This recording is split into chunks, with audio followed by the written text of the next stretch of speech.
Ladies and gentlemen, I'm going to call this meeting to order. The public hearing of the Mayor and Board of Commissioners for March 22nd, 2022. Can I get the roll call, please? Yes, Commissioner Braun? Here. Commissioner Pearson? Here. Commissioner Shepard? Here. Commissioner Warnick? Here. Let the record show you do have a quorum. Thank you. Will you rise with me for the Pledge of Allegiance, please? I pledge allegiance to the flag of the United States of America and to the republic for which it stands, one nation, under God, indivisible, with liberty and justice for all.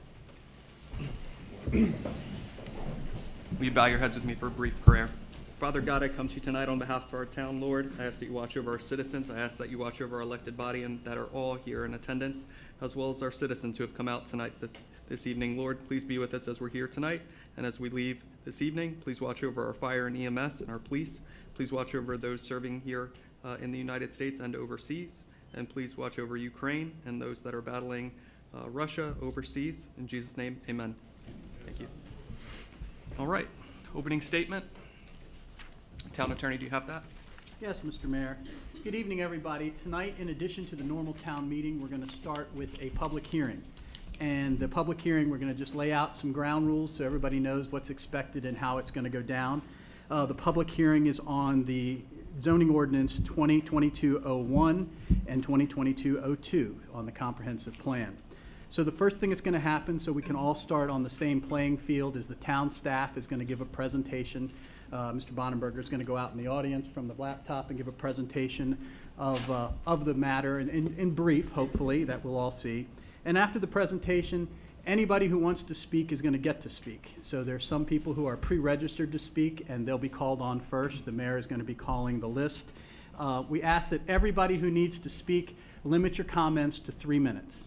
Judy on the side there is going to be the timer, so she'll interrupt you at 3 minutes.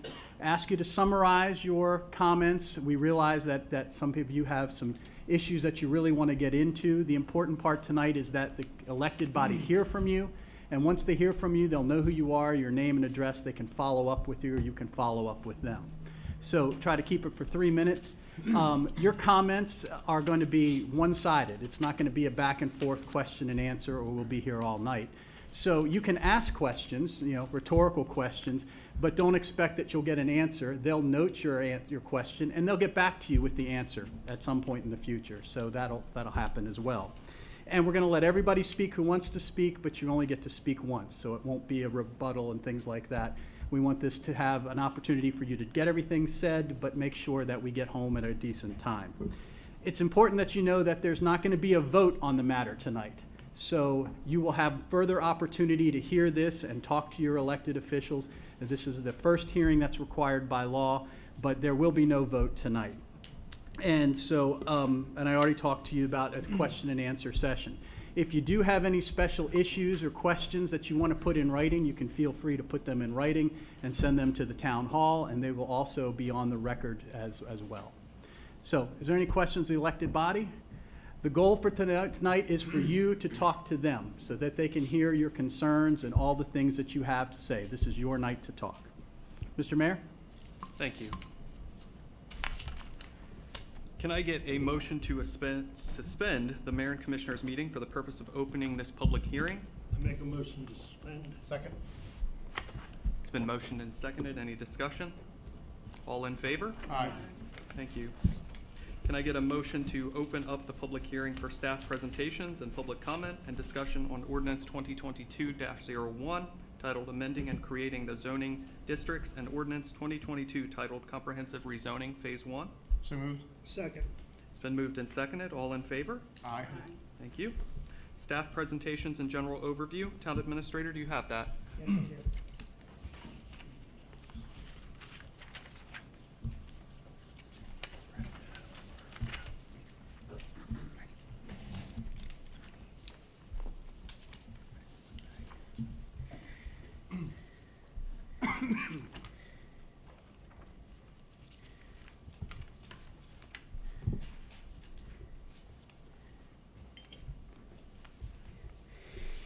All right, Mayor and Commissioners, ladies and gentlemen in the audience here, if you could just bear with me a little bit. a little bit out of my element in terms of trying to make do with this setup here to give you a good presentation. The first thing I want to do to have it entered into the record is that, as required by the state, the town advertised this public hearing 14 days, at least 14 days before tonight, and they did it 2 successive weeks in a row. And I want to bring that up here. Here basically is the proof of advertisement. As I said earlier, the state requires the town to advertise twice. We actually advertised 4 times over a several-week period. The other thing that the town did was the meeting was listed on the town's website starting on March 3rd, 2022.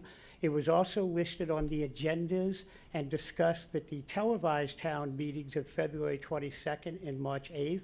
And the town also posted each property subject to the ordinances in question here.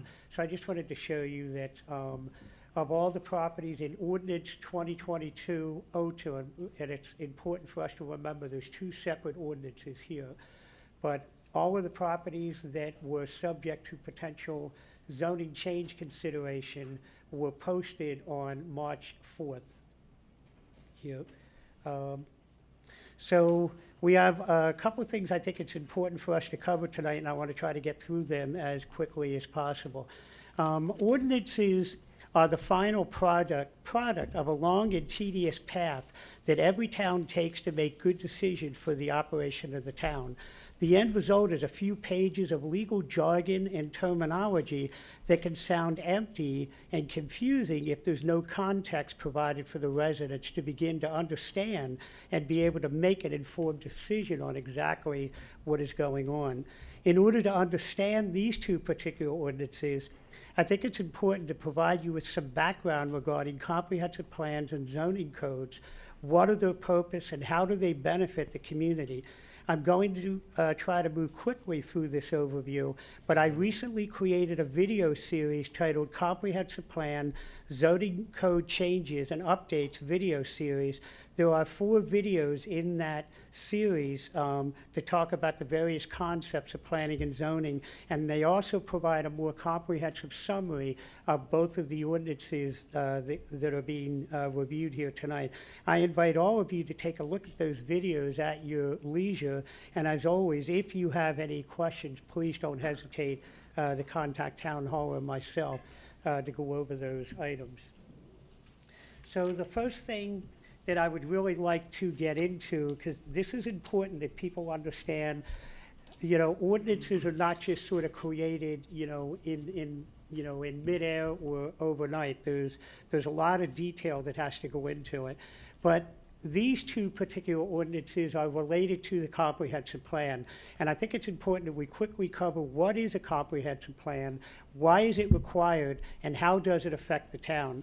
You will hear the term comprehensive plan or comp plan often tonight. That's because the comprehensive plan is the driving force that shapes not only the current development and growth of the town, but the future growth and development as well. You will see that without the creation, adoption, and enforcement of a good comprehensive plan, the town could incur significant negative community impacts stemming from disorderly development, conflicting land uses, traffic congestion, and general disruption in peace, harmony, and community welfare. But what is a comprehensive plan? Is it required, and how is it developed? To answer that question, we have to take a look at the annotated code of the state of Maryland, which is essentially the state code or laws of the state. For the purposes of our discussion tonight, we are going to take a look at certain laws that apply directly to the town of Rising Sun. So what I'd like to do is take you actually to a website that provides, anybody can get on this and be able to take a look at the Maryland State Code. And it's a site called Westlaw. And I'm going to scroll down here to a section of the law that talks about land use, and it's called the Land Use Article.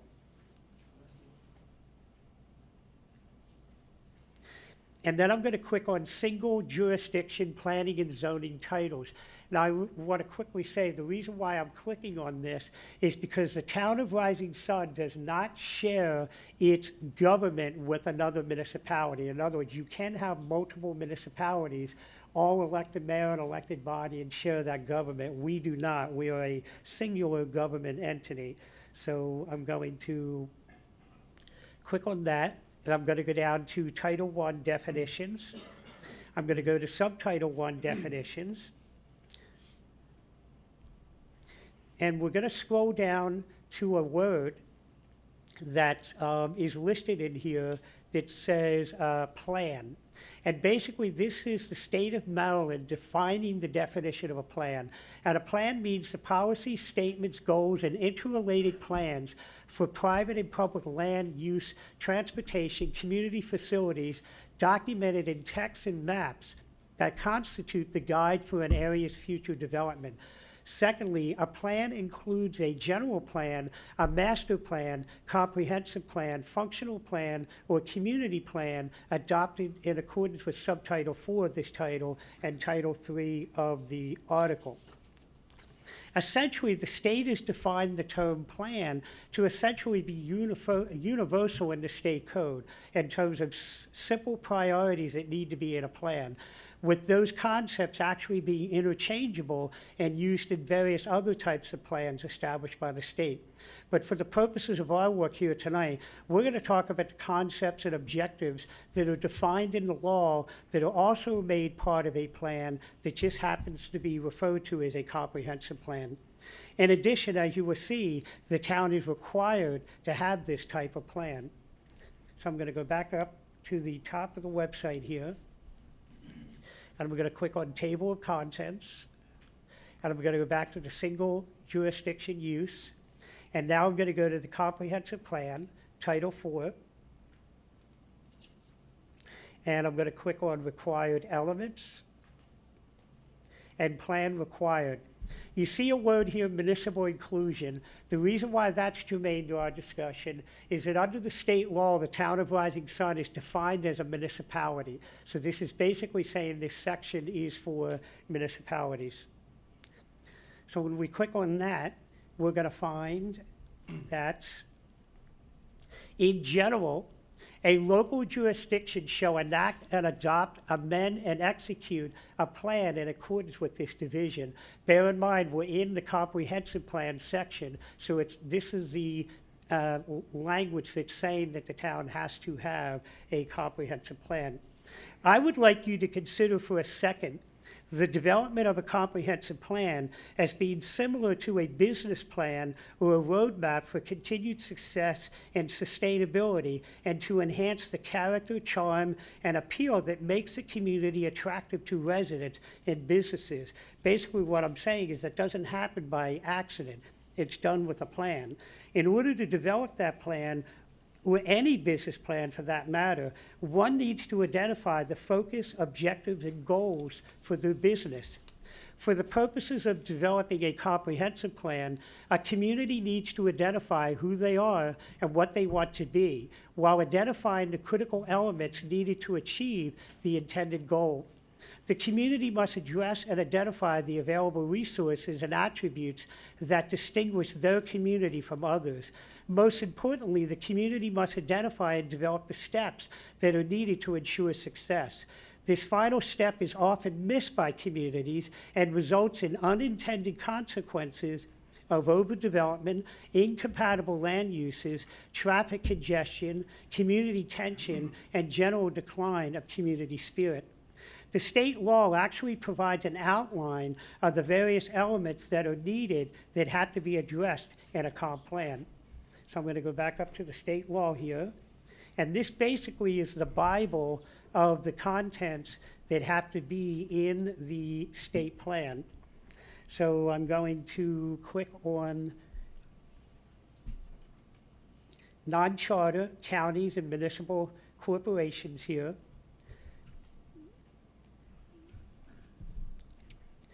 and it says the required elements. A planning commission for a local jurisdiction shall include in the comprehensive plan the following elements: a community facilities element, an area of critical state concern elements, a goals and objectives element, a housing element, a land use element, and you see the list goes on and on of the various things that are supposed to be in a comprehensive plan. In summary, the state is saying that a comprehensive plan is a review of all of the listed elements that affect a community that subsequently result in the development and collection of recommended policies, regulations, and standards that are designed to shape the community, provide its identity, and help it to achieve the goals that most benefit the community at large. But how does the comprehensive plan actually affect the town? To answer that question, I would ask you to consider a couple examples. Let's take a look at the community of White Marsh, located in Baltimore County. When we all think of this area, we immediately think of shopping malls, big box stores, large commercial complexes located along superhighways. This is not by accident. The comprehensive plan for Baltimore County has targeted that area for those types of uses. Baltimore County has determined that the White Marsh area shall be known essentially as a shopping and retail district.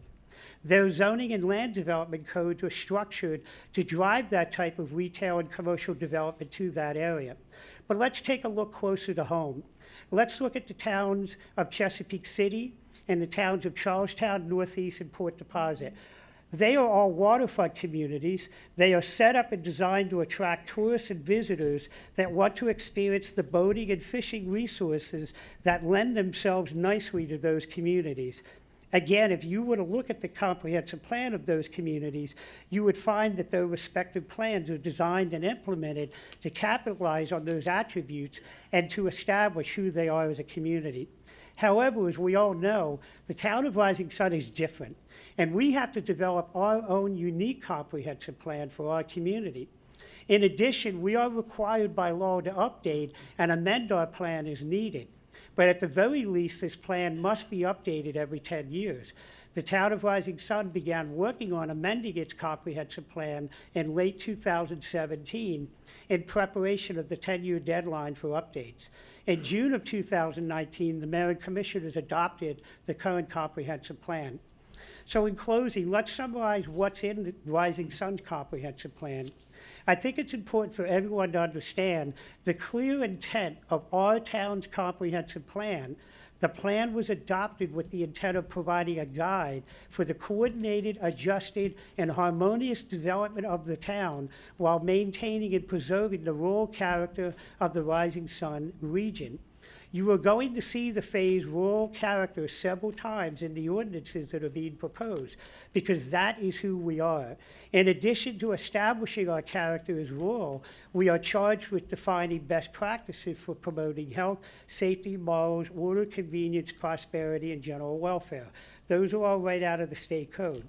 So now that we have our comprehensive plan, the state is essentially charging the town with the responsibility of developing the plan that outlines policies and goals for private and public land use that addresses specific elements set forth by the state and determined to be critical and vital to ensuring coordinated, adjusted, and harmonious development of the town. The plan, again, is a collection of recommended policies, regulations, and standards that are developed to shape the community, provide its identity, and help it to achieve the goals that most benefit the community at large. But how does a community initiate the recommended policies and goals of the comprehensive plan? Again, the answer to this question can be found in the annotated code, and it basically centers around zoning ordinances and regulations, which is what we are here discussing tonight, is two of those such ordinances that are designed to carry out the objectives of the comprehensive plan. So back on the state website for the state code, I'm going to click on zoning. You see there's a whole section regarding zoning. And I'm going to click under powers, and then under statement of policy. And here we're going to see that the state of Maryland is telling not only the town of Rising Sun, but all towns and counties in the state that planning and zoning controls, it is the policy of the state that the orderly development and use of land and structures requires comprehensive regulation through the implementation of planning and zoning controls. And two, planning and zoning controls shall be implemented by local government. The controls that are referenced in the law, they take the form of various building, zoning, and land development codes. In other words, a zoning code is not the only way that you implement the vision of the comprehensive plan. There's building codes and land development codes. We are going to focus on the zoning codes tonight because that is the genesis of the ordinances that are being presented. The other thing that, well, basically in summary, having already established the requirements of a plan, the state is authorizing the town to adopt zoning regulations in accordance with the town's comprehensive plan and with reasonable considerations for, among other things, and these phrases are important, they're in the law, the character of the district or zone, its suitability for particular uses, and with a view to conserving the value of property and encouraging orderly development and the most appropriate use of land. To further achieve the objectives of the plan, the zoning regulations shall be designed to control street congestion, promote health, public safety, and general welfare, provide adequate light and air, promote the conservation of natural resources, prevent environmental pollution, properly manage growth and development, promote or facilitate adequate transportation, water, sewage, schools, recreation, parks, and other public facilities. That list is everything that affects you as residents in this community. If the comprehensive plan in spirit is designed to ensure good things for the community, then zoning codes are one of the tools used to ensure those good things actually happen. Without them, unintended negative impacts can arise as a result of unregulated development and growth. The residents of this community are very familiar with the negative impacts of traffic, narrow streets, inadequate parking, and pedestrian hazards.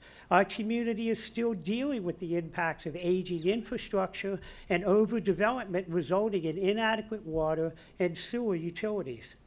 Just a few weeks ago, the elected body introduced an initiative to issue motor vehicle violation tickets for vehicles that inadvertently block the intersection of Main Street, Pearl, and South Queen Street, which exasperates an already bad traffic condition in Town Square due to existing conditions of converging intersections that if maybe the town now had a shot to redo it over again, that intersection would not have been constructed the way it was. But we know the town was incorporated in 1860.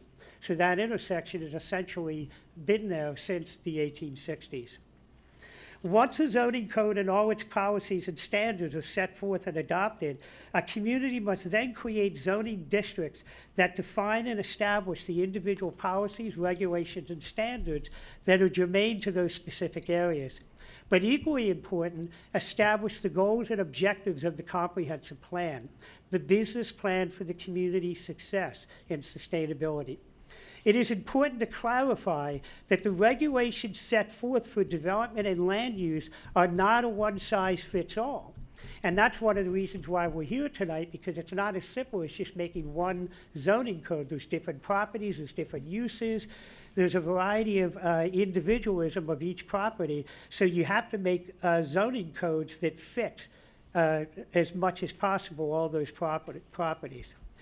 It's important, again, that it's not a one-size-fits-all. As a general statement, zoning districts encompass the entire town, but they collect similar uses of land and a geographic area and coordinate the proper sequencing of those lands through zoning regulations.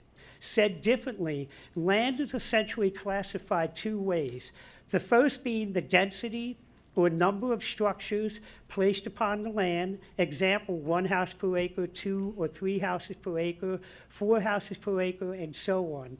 The second classification of land is based upon the intensity of which the land is being used, such as the activities that are typical for a particular type of business or commercial operation. Example, A business such as an accounting office is generally viewed as a low-intensity land use versus a restaurant being viewed as a moderate-intensity land use, and a factory or distribution center being viewed as a high-intensity land use. In short, areas of the town are set aside to be identified as residential neighborhoods will define specific zoning districts as low, medium, and high density and cluster those similar densities together. In short, that's basically saying if you have a neighborhood of single-family homes sitting on 1 acre lots, the zoning code is what stops townhouses from popping up in the middle of them. They are broken down into different classifications. In short, areas of the town set aside to be identified as residential neighborhoods would define specific zoning districts as low, medium, and high density and cluster those similar densities together. Likewise, commercial and industrial uses will be steered towards zoning districts that are defined as low, medium, and high intensity uses and will cluster those land uses together as well. This criteria is then considered in relationship to characteristics of the adjacent property, compatibility of other uses in the vicinity, and with a view of conserving neighboring property values, and regardless of who was there first. The goal is to achieve a coordinated, adjusted, and harmonious development of lands that are compatible and complementary to each other. Now, what I just said about the segregating of residential and commercial land uses by density and intensity is important to achieve the stated goals of a coordinated, adjusted, and harmonious development of land. But sometimes it's not that cut and dry. When thinking about the use of land, the variety of ways land can be developed and used is very broad. There is a presumption that all legitimate legal uses of land and a community are provided for within at least one zoning district in the community's planning jurisdiction. That is why communities will have a list of permissible uses, but it is difficult to make the list all-inclusive and may need to be updated from time to time. It is generally understood that the listed uses shall be interpreted liberally to include other uses that have similar impacts to those that are listed. It is also important to understand that uses may not be permitted in certain zoning districts, while other uses may be permitted in multiple zoning districts. In addition, based upon the application of the criteria that we discussed previously, some uses may be permitted outright, while other uses may only be permitted with conditions or upon special exceptions approved by the town's Board of Zoning Appeals.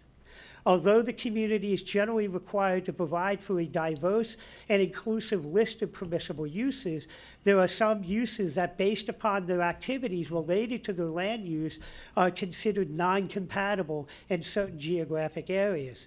Activities such as excess traffic, truck deliveries, noise, odors, and hours of operation can be evaluated through the spectrum of the criteria listed above. Said quite simply, zoning districts and tables of permissible uses ensure that gas stations don't end up in the middle of a residential neighborhood, and intense industrial and manufacturing businesses don't operate next to residential homes. The final step in the process is to capture the designated zoning districts in the form of a map that are depicted as colored polygons on the said map. So I want to show you the existing town map for the town of Rising Sun. So this is the town of Rising Sun, and to make it easier for geographic reference, the black circle in the middle is town square or town hall, so you can get a feel for what we're talking about. In this zoning map, it has all the individual zoning districts that I talked about, and those zoning districts are identified by a colored polygon.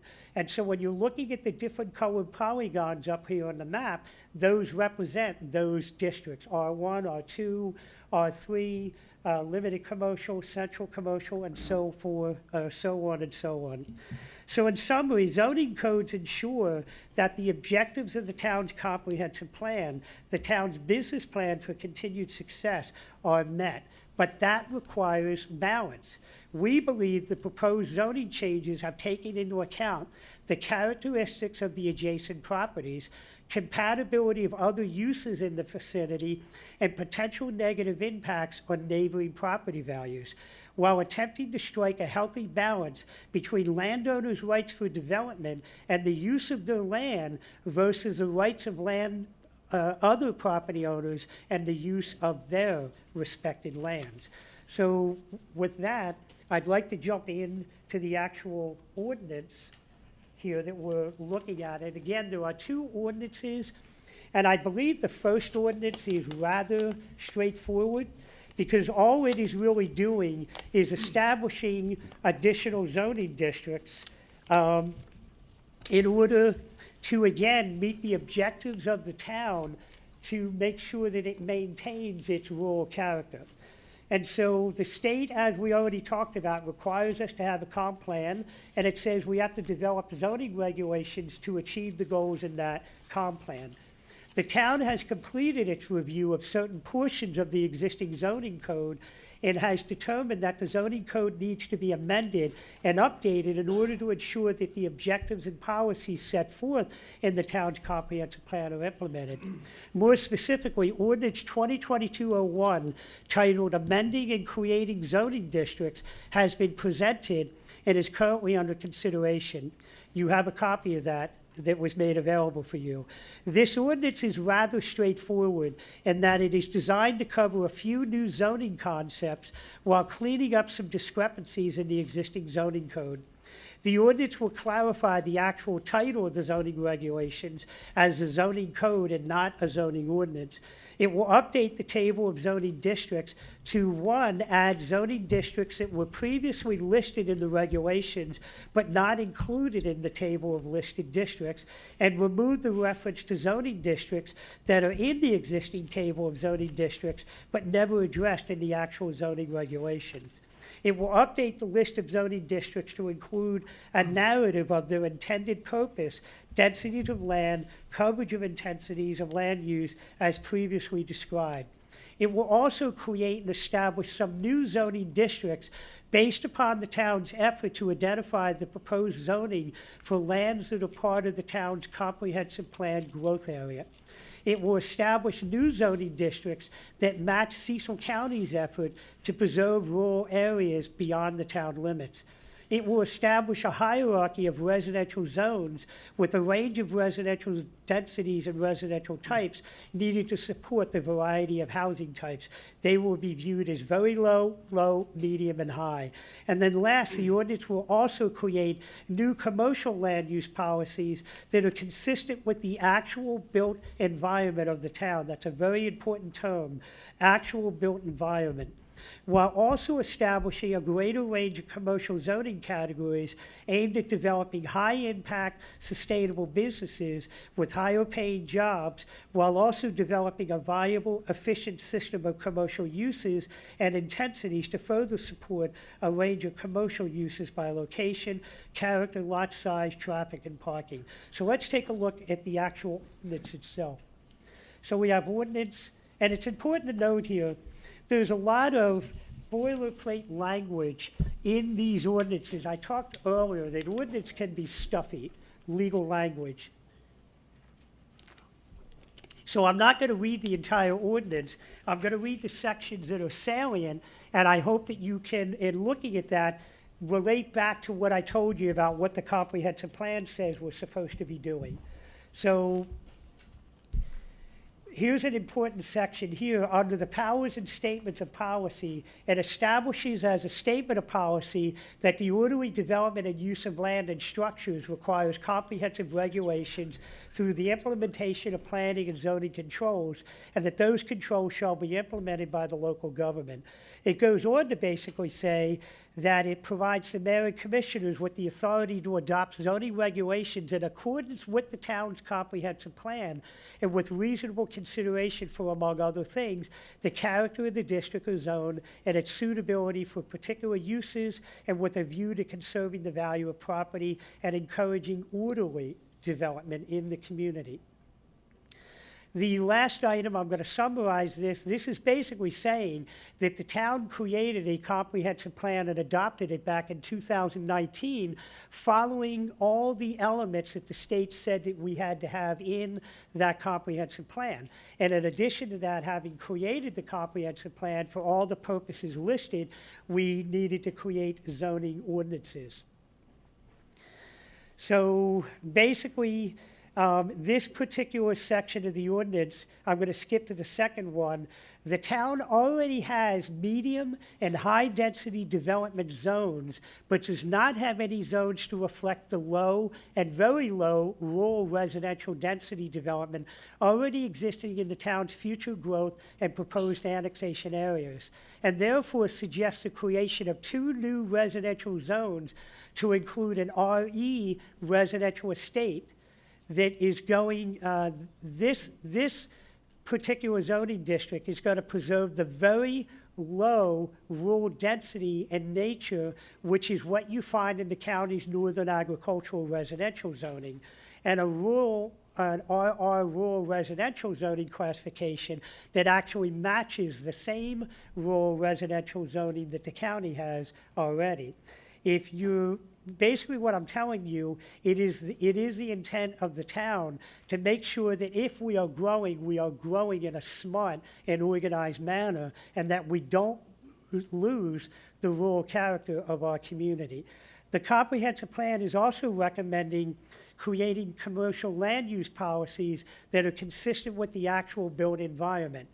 So it goes on to say that the comprehensive plan recommends the following new or modified commercial zoning categories to include Old Town Commercial Center, or OTC, limited commercial, or LC, neighborhood convenience centers, or NC, employment centers, or EC, and the rural business, or RB.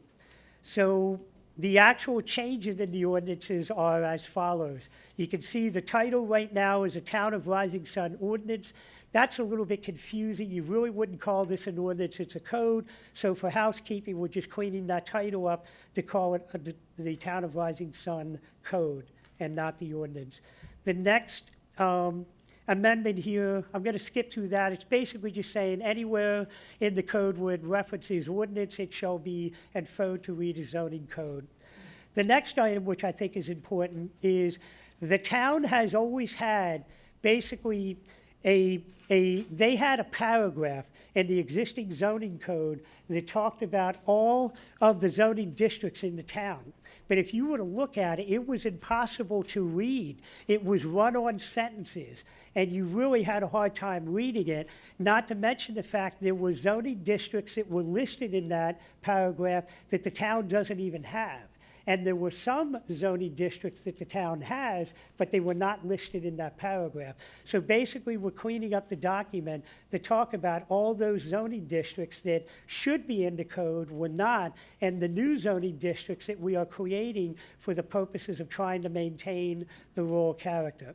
So let's get into some of the zoning about preserving the rural character. The RE Rural Estate District. The regulations of this zone are intended to establish very low-density, single-family detached residences and supporting uses with the intent of maintaining and preserving the rural character of the Rising Sun region. Residential development will require 1 dwelling unit per 10 acres and a minimum of 60% of the total lot area or a parcel to be designated as open space. Again, we're talking about if the town grows beyond the town limits, we want to make sure that whoever would decide if they wanted to annex into the town, they're basically going to be permitted to build at whatever density the county already said that they could build at. We're not increasing that density. We just need to create a zoning district for that, because if we don't, we would have to apply another zoning district, and that density might be a lot more significant, and we'll start to begin to lose the rural character. The next item for the same purpose is the RR Rural Residential District. The regulations of this zone are intended to establish low-density, single-family detached residences and supporting uses with the intent of maintaining and preserving the rural character of the Rising Sun region and to provide for manageable amount of rural residential development that does not overload the community infrastructure or services and is compatible with harmonious with the adjacent area. Residential development will require one dwelling unit per acre in minor subdivisions and one dwelling unit for 3 acres in major subdivisions. There's an important difference between what we are proposing and what the county has. Minor subdivisions, basically it's a legal definition that if somebody comes in to do a minor subdivision, they don't have to do as much as someone who's doing a major subdivision. And every community has its own definition of minor and major. And when you look at the county's definition, they consider a major subdivision of 5 or more residential properties. So under the county's existing rural residential, if somebody came in to build 4 residential properties, they could put 1 house on 1 acre. If they were 5 or more, like a subdivision, they would have to allocate 3 acres for each house. The town of Rising Sun is serious about making sure that we don't inadvertently lead to the erosion of the rural character. Our minor subdivision is defined as 3 houses or less. So that means under the example of somebody building 4 houses in the county and being able to put each house on 1 acre, in the town, those 4 houses would be considered a major subdivision and they would have to build 1 house per 3 acres. So this is an example of how we're serious about keeping the rural character. The R1 single family, there's no change in that, so I'm not going to get into that. That's been in place for roughly 20 years. The R2 mixed residential, that's all essentially the same. The R3 multifamily is the same. The limited commercial district is the same. I'd like to jump to the central commercial, but before I do, so that I didn't inadvertently frustrate people and say I wasn't going to cover it. If you remember previously, I talked about residential properties being classified by their density. That's where we start to talk about 1 house per acre, 2 houses per acre, 3 houses per acre, and 4. In our residential R1 zoning, you can have 2 houses per acre. In our R2 residential zoning, you can have up to 4 houses per acre. And in our R3 residential zoning, that's where you get townhouses and apartment complexes where you could have upwards of 6 houses or dwelling units per acre, and you could have up to 12 apartments if you imagine 3 floors of 4 apartments taking up an acre of ground. You can have 12 of those dwelling units on an acre of ground. That's been in place for the last 20 years in the town. That hasn't changed. So in the Central Commercial Center, this is something that we're doing to actually help the businesses on our Main Street area.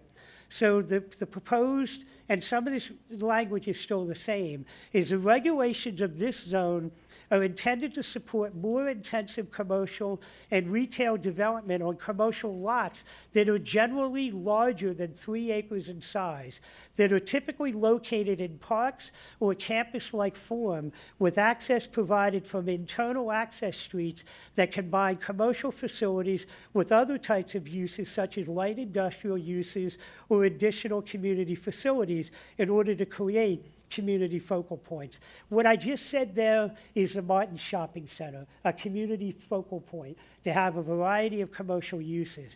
But the reason why we're not really recreating this ordinance or this section as much as we are creating new language called the Old Town Commercial Center. And basically what that is going to do is allow everything that people can do in the central commercial in the downtown business area, coffee shops, brew pub, doctor's office, dentist, they can still do that. But the problem is the minimum lot sizes in commercial center are large, and the setbacks are different than what the actual buildings on Main Street are doing. So that doesn't mean they can't do it. It just means that they are defined as a legal non-conforming use, which basically means the town of Rising Sun was in existence since 1860. Town zoning codes in any community really didn't become prevalent until the 1970s. So every community in the country basically did the best they could to overlay zoning districts over existing built conditions. And so what we have is a lot of properties in our main street that are legally non-conforming uses. And the problem with legally non-conforming uses is you can't make a legally non-conforming use more legally non-conforming, which means that if a building has a certain height and it has exceeded that height in the central commercial, a business can't come back in and do some renovations and say, well, I was already too high to begin with. What's the big deal if I go a little bit higher? Or the density, they can't meet the density coverage on the lot itself. And so by creating the Old Town Commercial, we're just rezoning all the businesses in downtown so they can continue to operate and not have to spend lots of money getting variances and special exceptions to get out of the issue that they are a legal non-conforming use. Essentially, they would all become legal conforming, and they would now be able to get the benefits of everybody else in the Central Commercial or in the Old Town Commercial. Employment Center, this is an exciting thing that we're trying to do. If you've ever heard of an enterprise zone is something that's put forth by the federal government and the state to try to attract businesses to certain geographic areas. The town of Rising Sun is not large enough for that. And so what we are looking to do is to turn the Route 1 corridor into a technology corridor. And you might remember a couple months ago, the town actually submitted a grant to run broadband out to the Route 1 corridor. And so all those big pieces of land like ag industrial and Gibney's old hardware store up there, they would, if they would annex into town, they would annex as an employment center.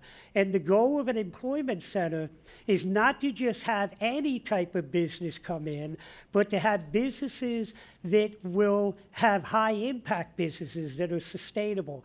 And those businesses will pay good paying jobs. And those businesses would be able to get some incentives through reduction of sewer and water impact fees, not sewer and water rates. They're going to pay the same rate everybody else is, but the impact fee for the right to connect. If they build a high-impact business that has $50,000, $60,000, $70,000 a year jobs, and they set aside those jobs to people who live in the town of Rising Sun, we want to promote that. We want to encourage them to be able to do that. And if you do that, that is going to make all the houses that people have in the town of Rising Sun more valuable, because you're bringing in people with good paying jobs who can invest in the residential development, do things, and it drives everybody's property values up, which is a benefit for everyone, you know, when you head down that direction. So that's what the employment center. The light industrial is pretty much the same. The rural business district, this is basically just creating a business district for anyone who annexes into the town in the future. They would have to basically be, they could only annex in if they built to the same densities that the county permits in those areas. But we're actually going to tighten it up a little bit and start talking about the way those buildings look to maintain the rural character. So you don't get a big shiny glass building sitting in the middle of a rural area that's out of place. So again, and this is important, landowners have the right to develop their land with certain limitations.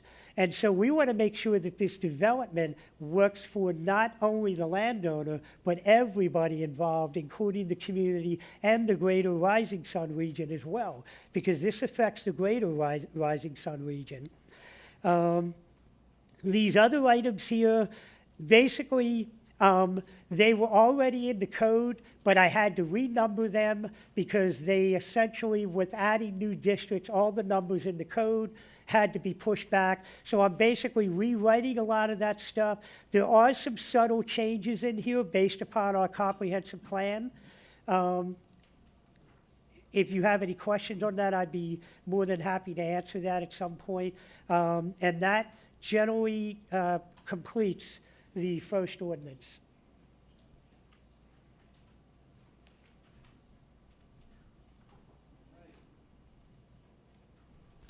So after the staff reading of ordinance 2022-01, amending and creating of zoning districts, we're going to go into citizens' input On this particular on ordinance. this specific Yeah. ordinance. Would anyone like to speak on this specific ordinance of the creating of the zoning districts themselves? All right. Moving into ordinance. Okay, Can you please? go ahead, up to the, if you can Hey, go Don. up to Go the, to the microphone so we Yep. can hear thank you. This isn't on council 23 minutes later, is it? you. No. And, I mean, I've been in land development, home building my whole life. I'm not an expert in planning property. We develop and build, but everything I've read, the term rural, and it was kind of, Calvin kind of said it's the same thing earlier. It's for property that's outside of the town. I mean, I would not consider, when you have property in town like ours that has access to water, sewer, roads, I would not consider that rural. That's my point. Thank you. Would anyone else like to speak regarding ordinance 2022-01, the creating and amending of zoning districts? Hearing none, we will go into, let me get back to the agenda. Elected body deliberation and comments. Would anyone like to speak from the elected body regarding ordinance 2022-01? All right. Town Administrator, do you have ordinance 2022-02? Yes, I do. So as a quick recap, we talked about this. The state requires us to have a comp plan, and it requires us to have zoning codes, and we talked about the reasons for those zoning codes.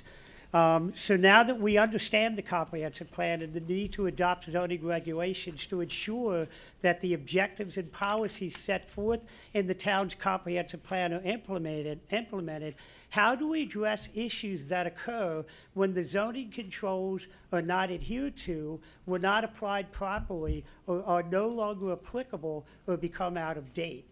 The potential of these types of issues is in part why the state law requires every municipality and county to update its comprehensive plan every 10 years to look at those anomalies that can occur over a 10-year period. Now, a municipality and a county, they can update their comprehensive plan whenever they want, but they have to do it at a minimum every 10 years. The process takes into account the review and evaluation of the existing zoning codes, but more specifically to this ordinance, the zoning districts and maps. The state has recognized that the needs of the communities change and requires the town to assess these issues and take the goals and objectives needed to ensure the continued long-term sustainability for the community. To that end, the state law specifically lays out the criteria for modifying existing zoning regulations. And I think it's important to show you what the state law says about amending those.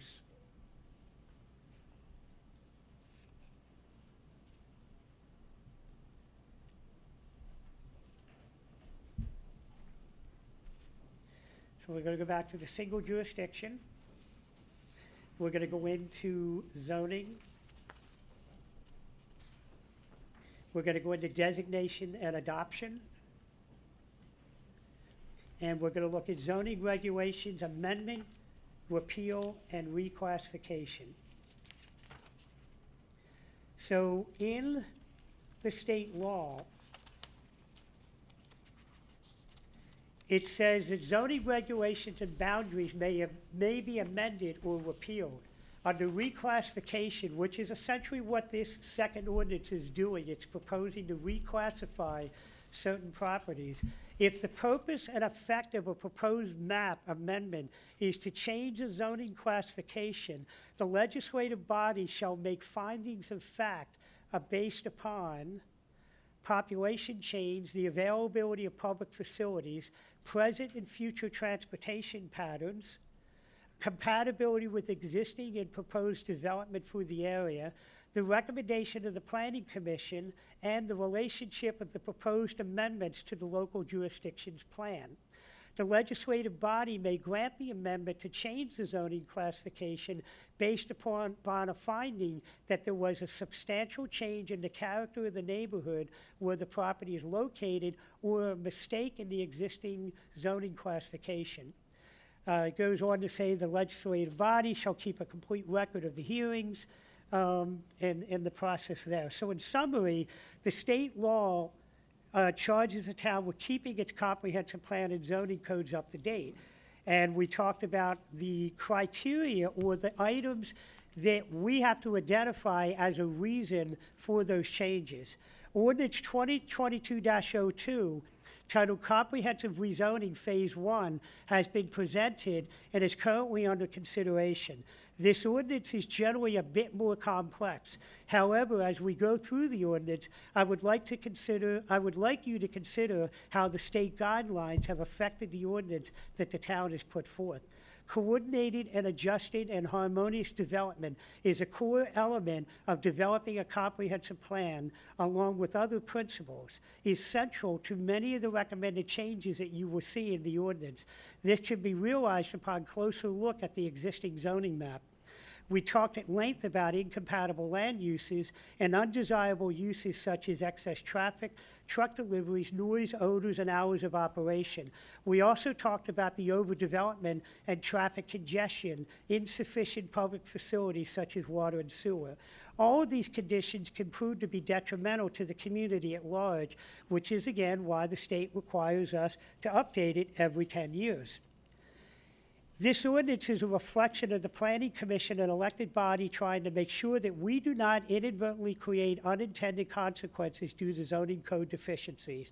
Please again note that there's a lot of text that is related to legal jargon and language that, although it must be contained in the actual ordinance, it's not part of the actual regulation. And in addition, there are 15 areas that are subject to potential rezoning classifications. They have a narrative that presents the reasons and statement of fact as to why the recommended changes are being proposed. And again, this ordinance is designed to try to help us meet the objectives of the comprehensive plan. So what I'd like to do is go back to the existing zoning map. And when they talk about harmonious and coordinated development, if you look at our zoning map, when you talk about coordinated and harmonious development, you're basically talking like down in here in this area, where you have most of the properties, they're all being used the same way, and the zoning sort of ebb and flows through the community.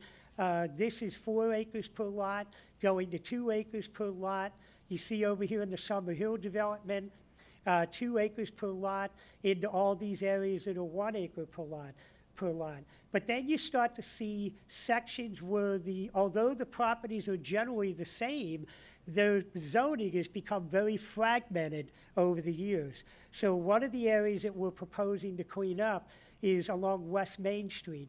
And you see the properties that are in question here, although a good number of them are being used in a commercial manner and the same types of commercial manner, they don't have all the same zoning. And you have some other areas here where you look at this particular lot right here. This is a parking lot between the buildings at Sun Valley. For whatever reason, it's zoned R1 when the buildings and its services are R3. With the apartment buildings. That can hypothetically run into an issue where the parking that's required for that area might run into a problem with the zoning regulations for the R1 area. And there's a couple other areas here where you see like one yellow in the middle here. You see down here along Main Street, down by Four Seas Pizza. Diddy Richards Park has a different zoning. the zoning along these two parcels right here, although it is consistent with the zoning up in these areas, this is phase one of our zoning efforts. And the comprehensive plan calls for us to do some things later on, but this was a heavy lift, and we wanted to do a phase one effort here instead of trying to do the whole thing at the same time. So you start to see where the zoning is mixed matched in these areas, even though they're actually pretty much used the same way. So let's look at the zoning code and remember what I talked about, coordinated and harmonious development.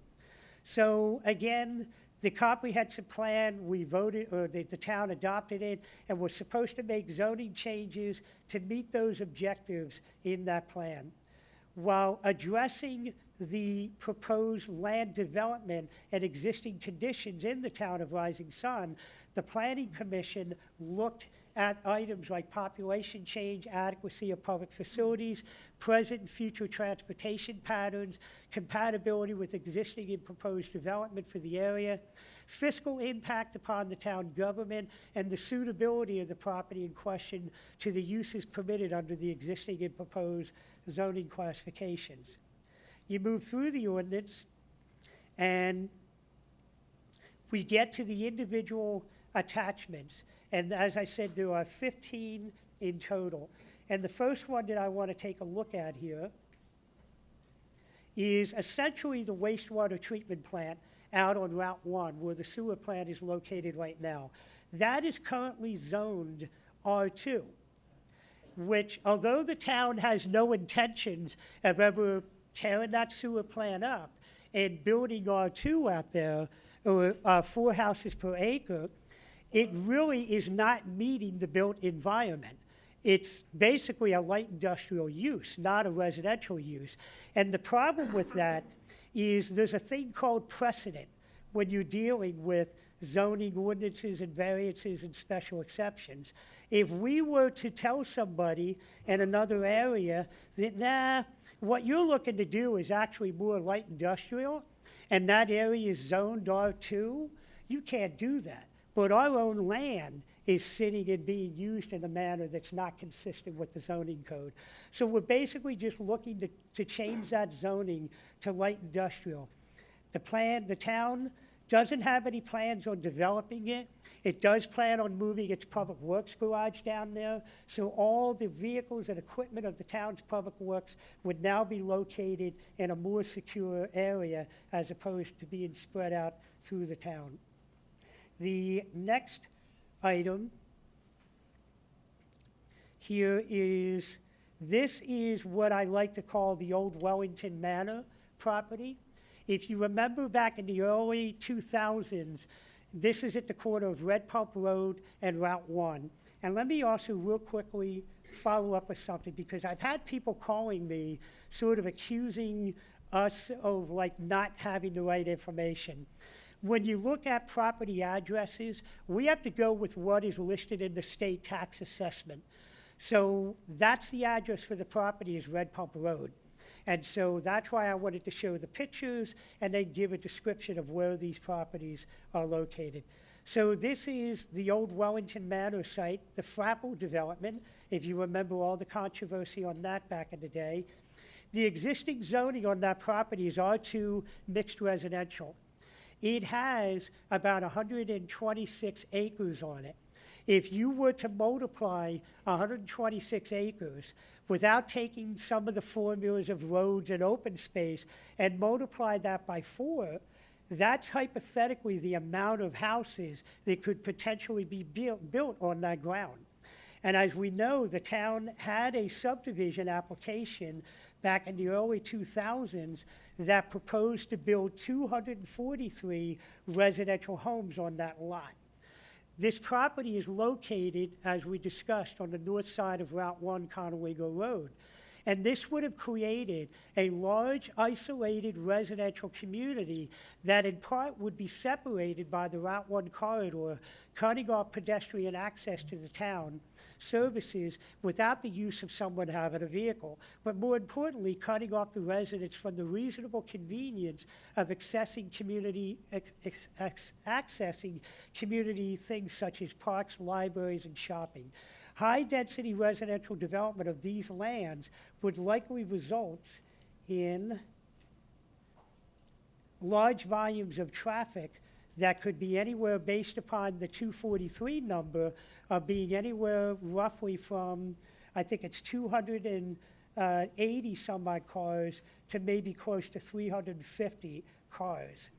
And so the town, through its comprehensive plan process, does not think that that is a good use of that land. And what I've always said from the day I've been here, if you build residential homes there, little Johnny or little Sally can't get on their bike and ride to the park without running the risk of injury on the Route 1 corridor.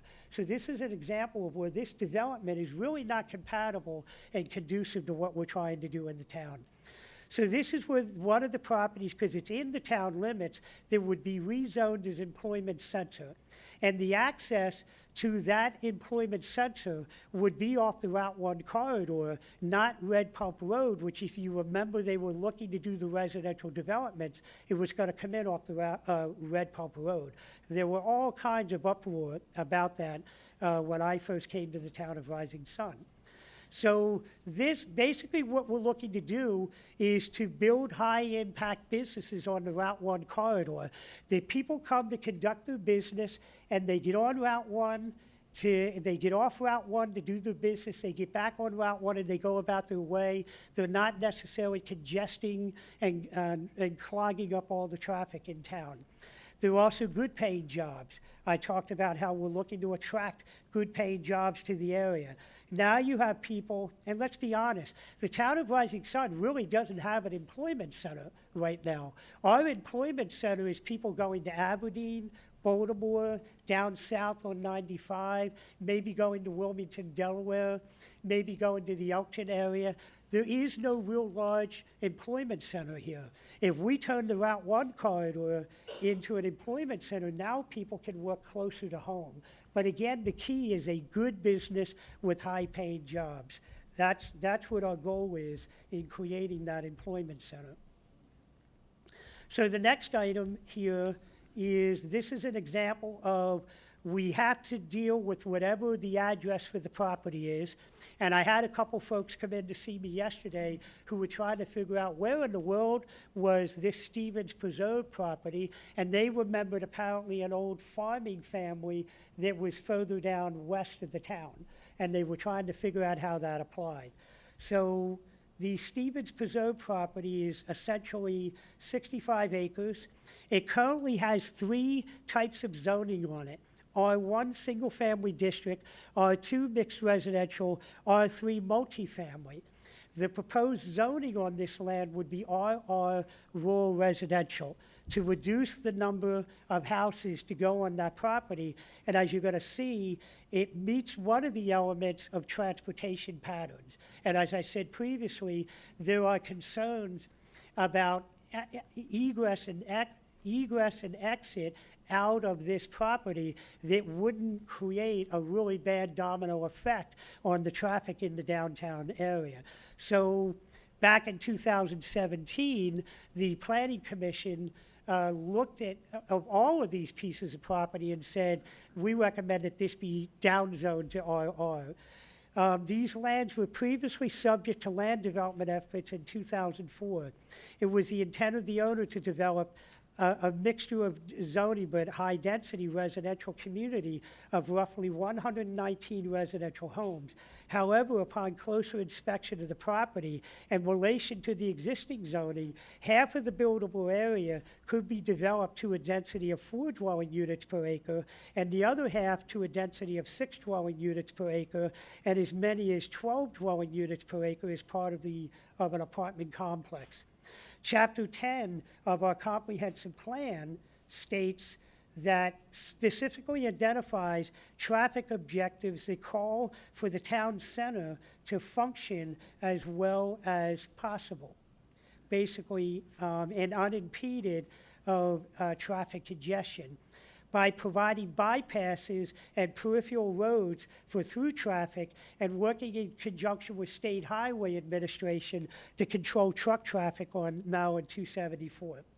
So this goes on to basically talk about how we're concerned about the traffic heading into the downtown area. the congestion that's going to be created on a situation. As I said, the mayor and commissioners just enacted a policy to start ticketing people that are blocking the intersection. If you get 2 cars backed up at the light during rush hour, people can't make or head down Pearl Street. So we just want to make sure that this is all, we don't compound that with any of the zoning that we're doing in any portions of the town. This goes back again to the idea of the previous property of if we're putting 200-300 homes on the other property, that's a lot of traffic that's trying to come into the town. The next area is a portion of the town along Mount Street that essentially has single-family homes that they basically run from the apartment complex down to just short of Keppel's Mill. And what I would like to show you here in the existing town ordinance here is these properties are zoned R3, which means they can build to a density of 6 to 12 units. Now, there are some communities in the country where people do buy up and collect multiple lots, and they make people good offers to buy the home because then they collect the lots together and they build something bigger and better in their mind. This is zoned R3 for high density, but it's not being used as high density. It's an example of having the zoning match what is built out there. In addition, you're going to see that there's also a vacant lot there that has been sold, and a builder has come in to talk about building on that lot. If the lot size is big enough, they could conceivably put a townhouse right in the middle, or a series of townhouses right in the middle of those residential areas. So we're just suggesting that the ordinance change that zoning to R2. That is a better use of those properties in there. They still get the benefits of being a single-family property owner, and the properties, when you see on this image, it's very similar to all the other houses in the area. Now, there is R3 on the Keppel's Mill development, but as you're going to see, as we saw on the zoning map, it's organized, it's coordinated, it's harmonious, and they are townhouses. They're not individual single-family lots. So the proposed zoning looks to change that zoning to R2. The other area that we have is there's another piece of property that I showed earlier down on Mount Street, and I'm going to show you the map for that. This is a single-family property, if you can see where the mouse is moving, that's actually zoned R1. It is sitting adjacent to R3, but it's also sitting next to properties that are R2 that are being used the same very way that property is. And the danger in this is when you have a single property like that, that is called spot zoning. And the law does not allow spot zoning anymore. However, it doesn't mean that you have to change the zoning of properties that were allowed to be spot zoning in the past. It just means that you should make an effort to change that. And here's the reason why. If a property owner comes in to get a variance or a special exception, they could be operating in a single-family home, and because they're in a zoning district that does not match the other zoning districts, they might have to spend a lot of money to get a variance when their neighbor was able to do the same thing because it was in the proper zoning district. So by getting rid of the spot zoning, it actually provides a situation where all the property owners have the same and equal rights under the zoning law. So the next change I want to go over with you, a proposed change, is exhibit number 6. This here is the parking lot that I told you about at Sun Valley Apartments here. This is right across from Haynes Avenue. It's real simple. It's zoned R1, but it's servicing buildings that are zoned R3. It's bad zoning, and quite frankly, it's bad zoning. And we just want to change that and make it R3. The next property to cover is the properties located for attachment number 7. And this essentially is, if you come into Town Square, and depending upon what direction you are heading, you go from Queen Street to Pearl Street. there's a property there in the middle that is zoned R3. And it has a piece of land there that, although the house looks similar to all the other houses, and it is used the same way all the other houses are, again, it is zoned R3. It's another example of spot zoning, which means somebody could build a series of townhouses right in the middle of those residential lots. And that just creates all kinds of problems for everybody. So the proposal is to change that zoning to R2 to match the other properties in the area. Exhibit 8, and this is where we're going down to where the bottom of the hill grill was sitting at one time. And when you look at this property, this is the last property heading out of town limits. And when you look at the existing zoning map here, you see that this particular property here actually has 2 zoning classifications on it. So this is bottom of the hill grill right here, but it has a carryover of the light industrial that's coming from the property next door, and it's bleeding over into that property. The property is basically being used in a manner that is conducive for limited commercial. In other words, opening it up and using it as a restaurant the way it is now would also be permitted in our limited commercial. But it's not central commercial, it's not 3 acres, it's not, it really doesn't, it should not be used for light industrial because it's all in the area of residential areas. And we're gonna talk a little bit about the problems of light industrial and intensified manufacturing use and how that can really be a problem for neighboring properties here. So the change of the zoning for this property is going to change it from the light commercial and central commercial to the limited commercial, but it's not going to change what they can do on the property. They can still use it the way it was always used.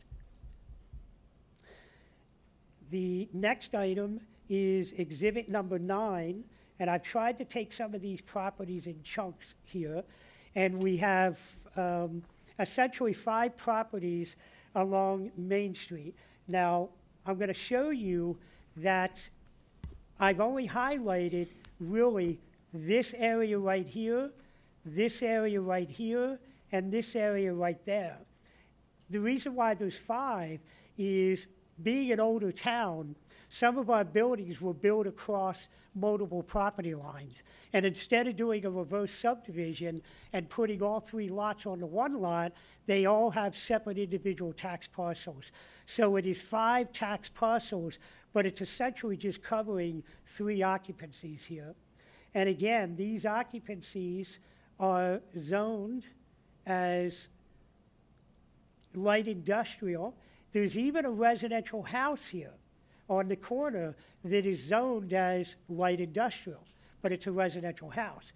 So we're not looking to take away the value of that property by saying that they have to go all the way back to residential. We're proposing to turn it into limited commercial, which would match the other stuff that is going on down there. Harrington Auto Body, I keep calling it Harrington Auto Body, it's under a new name, but the property across the street is limited commercial. And so that'll give you a good perspective of what could be permitted on Main Street. We want it to still be commercial. We want it to be businesses. We want it to be services. It just doesn't make sense for it to be light industrial or have zoning designations of central commercial, because that zoning just doesn't apply to what's down there or the lot sizes. Area number 10, this is a continuation of the same effort. There are essentially, it's 1 residential home on Browntown Lane that actually has 2 separate tax parcels on it. It is zoned light industrial. It's not being used as light industrial. Again, we don't want to take away that property owner's ability to realize the commercial that's going on in the area, so it would be changed to limited commercial so that the uses that end up being there are conducive and compatible to the area. The next item is in area number 11, and this is basically covering 5 tax parcels in 8 Cooper, Cooper Avenue, Buckley Avenue, and 10 Buckley Avenue. Again, those are the legal addresses there for those properties. But when you look at it, it's essentially the cluster of properties where Armstrong's facility is located, and some buildings that they have that are actually residential buildings, they're residential houses that they bought. They put their offices in there, but they're zoned light industrial. And then we have the Goodies facility here that in the past, as we all know, people have purchased washing machines and appliances there. That at one time was the use of that particular property there. What we are proposing to do is, again, change the zoning designations of that area from light industrial to limited commercial, to again allow those same types of uses that are operating there now to continue to operate there without them suddenly turning into an intense manufacturing. Again, that's the key. Light manufacturing can still exist there, but intense manufacturing would not be able to, or industrial uses would not be able to under this proposal. So when I've showed you those properties, I just want you to see what that does for the contiguous use and look of the community.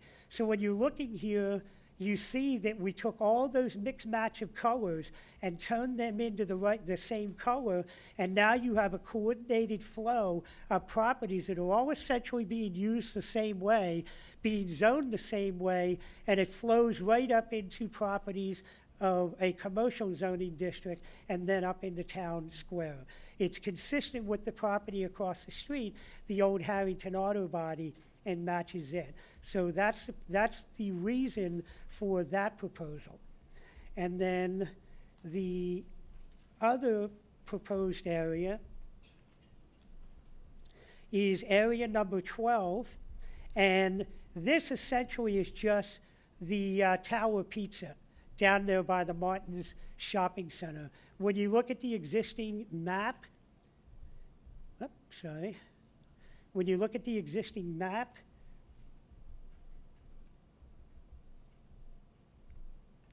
it's got this pink area right smack in the middle of the red. So the idea is just make it all the same color to make it consistent with the colors and get the even flow of zoning through the areas.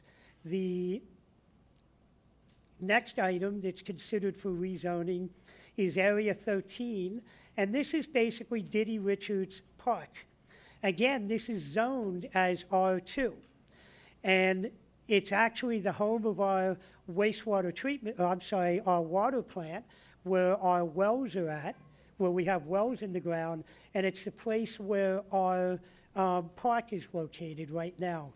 Basically, we're looking to change that from R2 residential that could have 4 houses per acre built on it and turn it into limited commercial so that it's a little bit more conducive to the water plant being down there and the park and recreation. Item number 14, here we're heading out East Main Street, and we're roughly right across the street from Buck's Restaurant. These are 2 individual parcels of land that are less than 3 acres.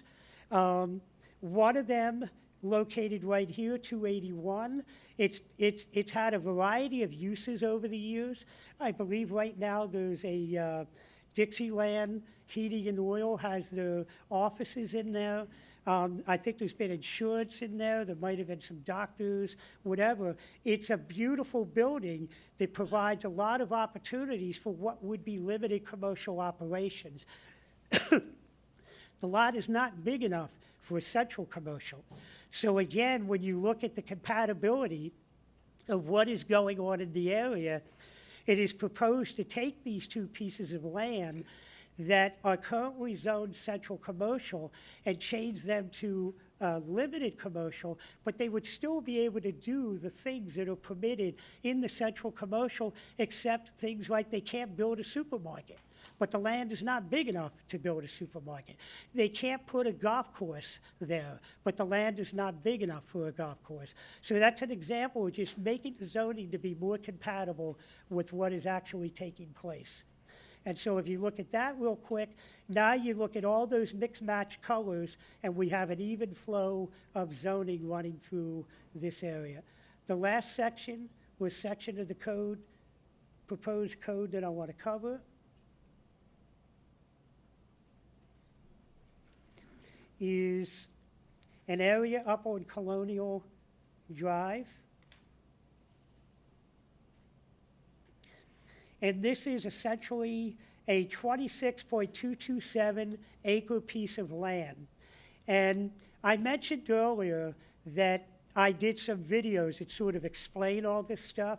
The other thing I put online is, as I was asked some questions, I basically put some position papers up online so that people could see exactly what is going on. So I just want to review the position paper, which is actually more detailed than what's in the ordinance. So basically, questions have been asked about the purpose for the proposed rezoning of 240 Colonial Way. This is the 26-acre site that sits on the south side of Colonial Way, across the street from the Fairview Senior Apartments and directly adjacent to the Ryan Drive residential development. The property is predominantly vacant except for 3 retail commercial spaces, Domino's Pizza and the karate studio that's actually taking up 2 of the original retail spaces. They are operating out of a commercial building on the upper left-hand corner of the property. There has been a perception that the town is looking to change the zoning to promote the development of additional residential homes on that property. That is actually not what the town is looking to do. The land currently has a split zoning in which roughly 50% of the land is zoned Central Commercial Center, colored in red, and the remaining half is zoned R2 Mixed Residential, colored in yellow. This zoning designation has been in place for many years, and at one point in the early 2000s, a developer did present a plan for the development of residential dwelling units to include multi-story apartment buildings to be used as senior housing. So we're talking about a lot of cars, a lot of residential development on this particular piece of land is what was proposed. And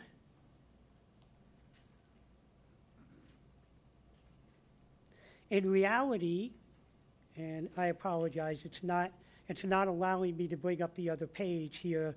Essentially, what we are looking at is we don't think that in a residential development that's already existing, being Ryan Drive, we don't think it's a good idea to introduce that volume of residential homes to that area for one major reason.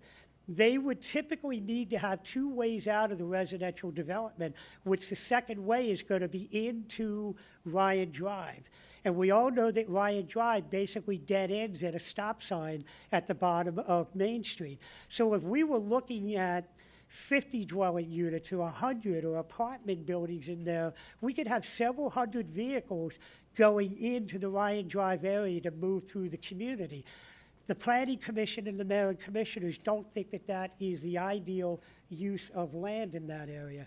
Secondly, if you want to have good commercial development, and I think it's important to note, we talked about the business plan for the town. There are studies that have been done that for every $1 of real estate tax that you collect for real estate, it actually costs the town about $1.37 in expenses. Meaning picking up trash, all that stuff costs money when you're talking about residential development. But when you talk about commercial development, for every $1 of commercial real estate tax you collect, you pay about 33 cents in services. So from a business plan, it's healthy to have a good mixture of residential and commercial development in your community. So basically what the town is proposing here is to change that back half to central commercial to match the front half that is residential. Oh, I'm sorry, that is already central commercial. So again, the back half here from residential to match the front half that's central commercial.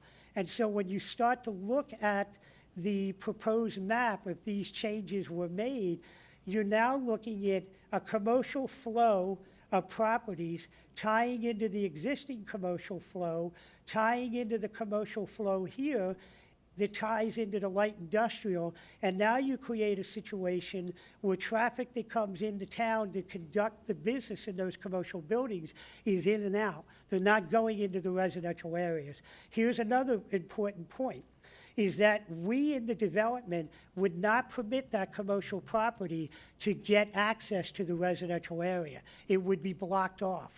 In addition, they would be required to put buffers around the commercial properties to the residential properties. So you wouldn't necessarily be opening up your back door and looking at a parking lot right at the edge of your property line. Our zoning code, again, through planning and comprehensive plan, has regulations that would make sure that there's a buffer between that commercial and that residential.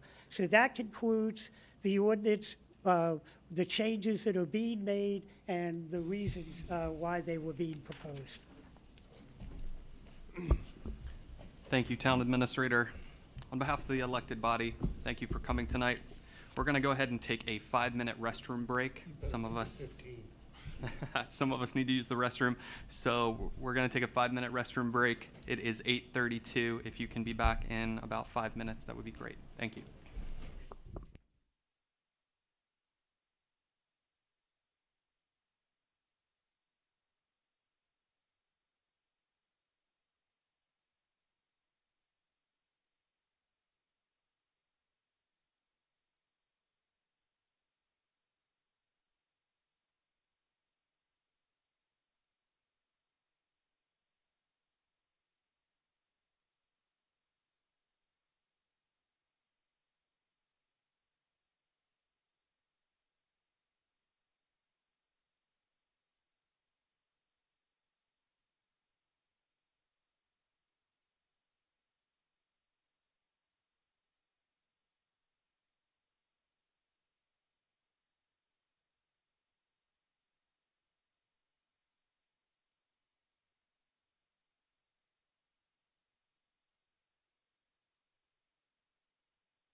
All right, ladies and gentlemen, we're going to reconvene the meeting. Thank you so much.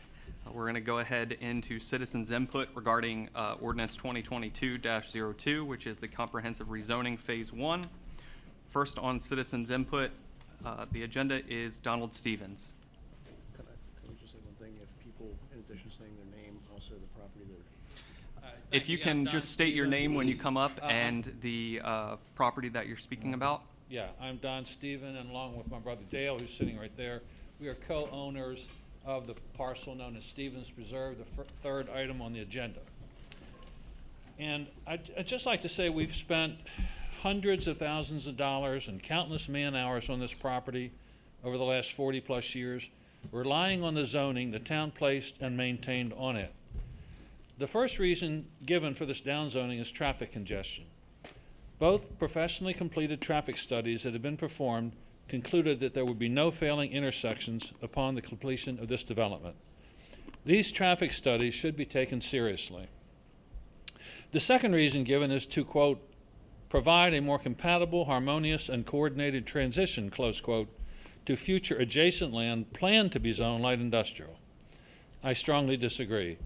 If adjacent land ever is annexed into town and rezoned to light industrial, the town could simply require the developer to provide an adequate buffer between it and the adjacent residential homes. It's done all the time with no problems. During the review and approval process, experienced county, town, and consultant professionals will review the development plans to make sure that all public facilities are adequate for the development. If it's determined that they're not adequate, the developer will be required to make them adequate, or the development will not be approved. Downzoning here is not appropriate. It ignores the procedures that are already in place to ensure that public facilities are adequate. The current proposal is to develop the property to a much lower density than what would be allowed under its zoning. Zoning would allow 290 homes on this property. The plan is for 113 single-family detached homes, only 39% of the homes that would be allowed under its zoning. This would be smart growth that has been planned for decades and would provide the town with a great deal of income to help pay for the town's recent water and sewer improvements and its other needs. It would also provide the town with many new middle-class residents who would no doubt spend much of their disposable income in town. It would be a win-win for the town and its businesses. It is exactly the type of property that R2 zoning is designed for. Given the expense entailed to develop the property, it would be economically prohibitive to develop it as RR. The town would essentially be rendering this property as worthless. I suggest a compromise. Instead of downzoning the entire property to RR, I propose that you downzone the R3 portion of the property to R2. We would not object to that, and it would require much less dense development than the current R3 zoning would allow. Thank you. Do you have any questions for me? Thank you, Mr. Stevens. Next is Mr. Mike Mackey. Yes, sir.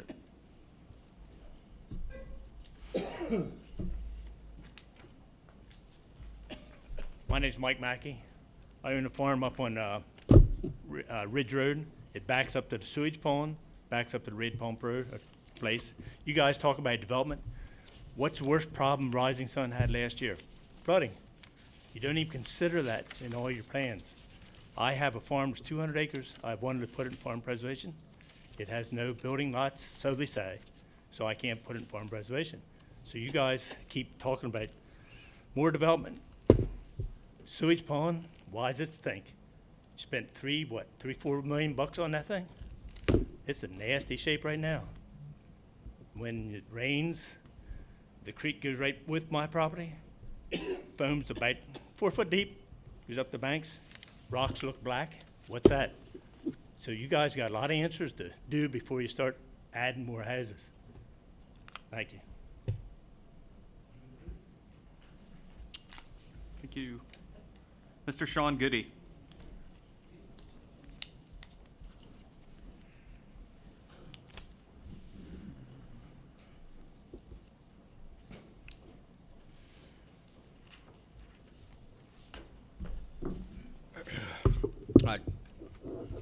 I'm speaking on behalf of my father, who's out of town, by the way. He couldn't be here.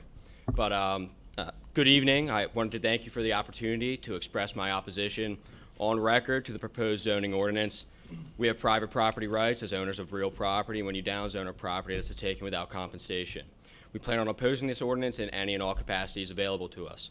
You state the current occupants, and by the way, I'm sorry, but the 8 Cooper Avenue is the address in question here. You state the current occupants use these properties in a low-intensive commercial manner. This is objectively false. Armstrong uses their property as a storage facility for vehicles and material, which falls directly under the purview of industrial land use. They have a separate building in town that they utilize for customer service. Goody's has recently gone out of operation and is at the time not functioning as a business. We are looking to lease the property to a new business that could bring good-paying jobs and growth to the town of Rising Sun. So how are either of these properties being utilized in a low-intensive commercial manner? My next point, I'll take a quote from the ordinance. The currently zoning of LI could cause less than desirable operations and land use in close proximity to residential neighborhoods. Has the town had any complaints about this specific area and the less than desirable operations you warn of? Have there been studies producing reports that show zoning of this area as light industrial have negative impacts on either the environment or human health in the area? Our property and building has been there much longer than any of the residential structures up Cooper Avenue and was initially correctly zoned light industrial. Now, Mr. Bonenberger was polite enough to have a conversation over the phone with me last Friday and informed me that the rezoning of this area allows the town to get ahead of industrial business, bringing in less desirable living conditions to Rising Sun. My next point here, I'll take another quote from the ordinance. This consolidation will support the assembly of parcels for redevelopment. I ask, what are the town's plans with this property? You state the zoning of subsequent consolidation to a single zone to create a district of note supports the assembly of parcels for redevelopment. Do you have any developmental plans? Does the town plan on perhaps purchasing this property and repurposing it? Mr. Bonenberger attempted to clarify who would be doing the redeveloping of newly zoned properties, stating that the town wants the free market to develop the business industry in Rising Sun. He also informed me he's been approached by a third party that wanted to develop my family's property and bring in 4 or 5 businesses. To me, that sounds like an inauthentic strip mall bringing in low-paying corporate chains. I asked, why didn't you approach the property owner when this inquiry was made? Seems interesting a developer would approach you about our property, and then you plan to rezone the property and limit its usage. Mr. Bonenberger also informed me the town is currently reworking the list of what will be permitted under limited commercial zoning.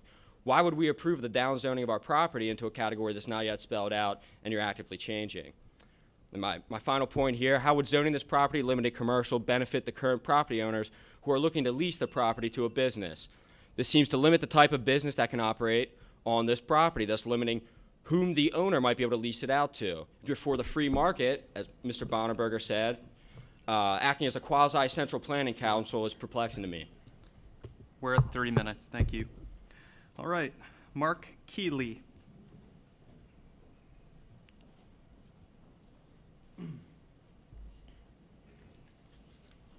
My name is Mark Keeley. I'm traffic engineer for Traffic Concepts. I'm speaking in opposition to the Stevens Preserve property, the downzoning. So I wrote the traffic study for Stevens Preserve. The traffic study, I just want to let everybody know it's controlled by the town and the town's consultant.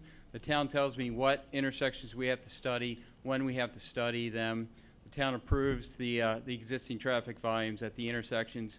The town provides the growth rates, the background developments, approves the trip generation rates, the distribution patterns, and how the trips are assigned to the roadway. It is an incorrect statement, as reported in some of the literature, that this project would generate hundreds of trips to the town square. In fact, traffic is not unlike water flowing through a pipe. It'll find the easiest route to its end destination. This particular project generates 87 a.m. peak hour trips and 117 p.m. peak hour trips. Those are trips spread out through through the peak hours. Residential developments don't generate weekday trips during the midday. It's essentially folks traveling to work and back, or school and back during the peak hours. So in my 29 years of in the business of planning and transportation plan, and I haven't seen a land use plan that would downzone property that's in a growth area, that's in the water and sewer area, that's in a town, to a zoning that you would find in a rural area. In fact, this is called rural residential. If you want to add additional traffic to the town center, then you would downzone properties around and inside your town, and that way everybody would have to drive to the town center, exacerbate maybe an existing parking problem. It's contrary to smart growth, and it's also contrary to walkable communities. Zoning codes, planning documents shouldn't be used as a growth management tool. It's poor planning, and in fact, it's indefensible. Thank you. Thank you. Mr. Sean Davis.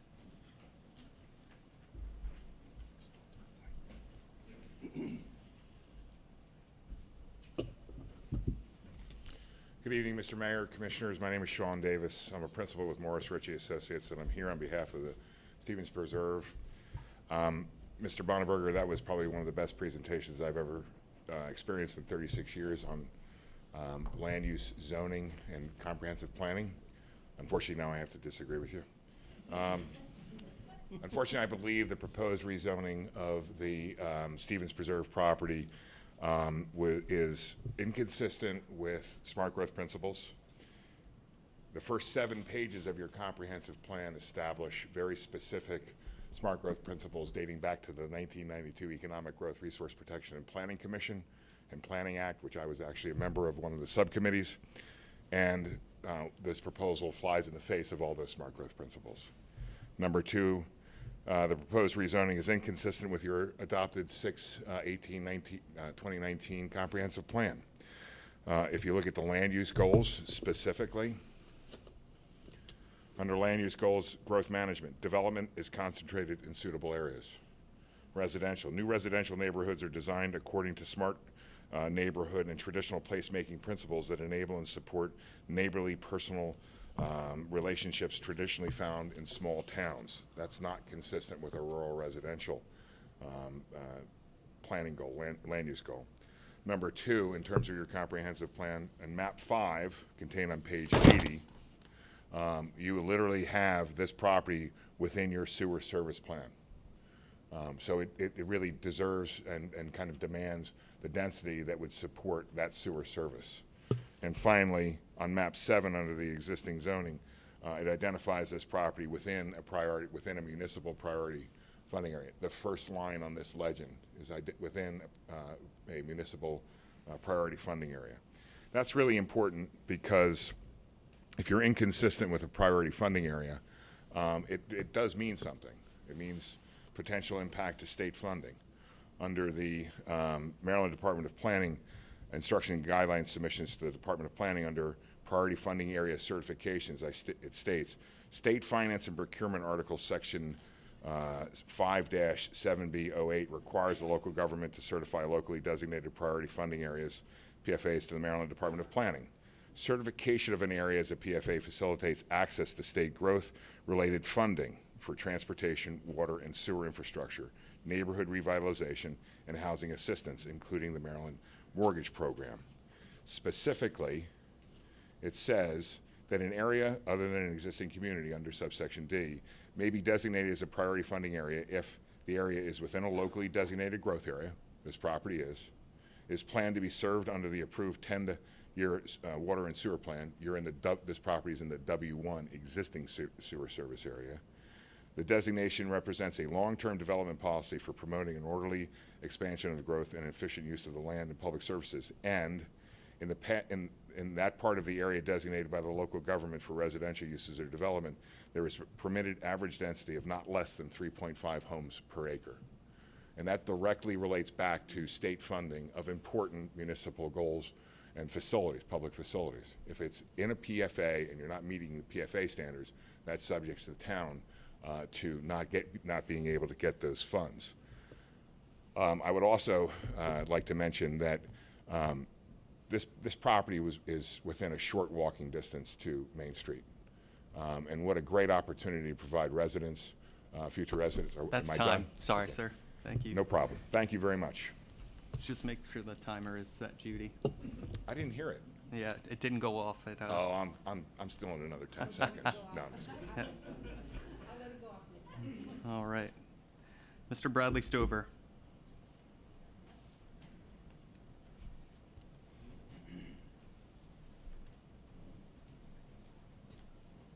Thank you, Mr. Mayor and Commissioners. My name is Brad Stover. I'm the attorney for Stevens Preserve. You've heard Mr. Stevens talk about his ownership of the property and his concerns, Mr. Davis and Mr. Keeley. I'm the young guy in the group. I've only got 23 years as opposed to the 29 and 36, but I will say that in my 23 years in doing land use, a downzoning of a property is extremely rare, and it's very draconian. And what I'd really like for you all to consider is perhaps some of the legal ramifications of that. The property owner has certain expectations and things he can rely upon when it comes to the zoning of his property and what he can do on it.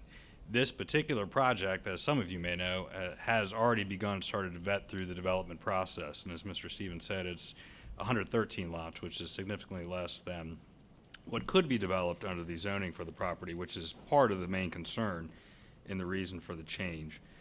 Quite frankly, we believe this new zoning classification of RR, and you take a look, we're it.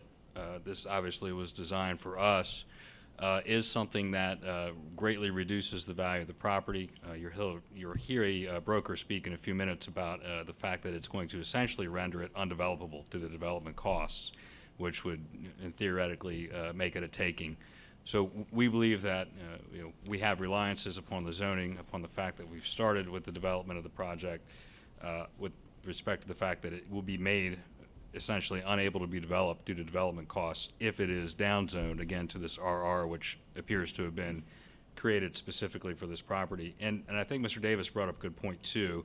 I noted during Mr. Vonenberger's presentation, he had the slide up that had the definitions under 101 of the land use article, and right underneath the plan that he talked about was priority funding area.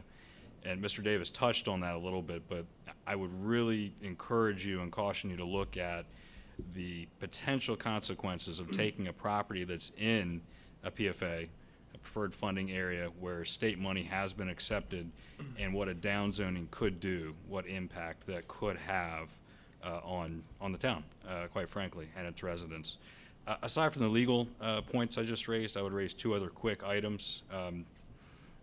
These are rooftops that can create an ability through connections to help reduce the town's debt for past infrastructure improvements. And as a land use attorney, if I have a client who looks at frankly, it's not just us tonight, it's a few downzonings, it would make me question or be concerned about potential annexation into the city, knowing that this could be a town that has an appetite for downzoning. That's a risky proposition for property owners. So I'm going to limit it specifically to Mr. Stevens' property and oppose it, and ask that you adopt Mr. Stevens' suggestion of an R2 zoning. Thank you. Thank you. Mr. Bill Fawcett.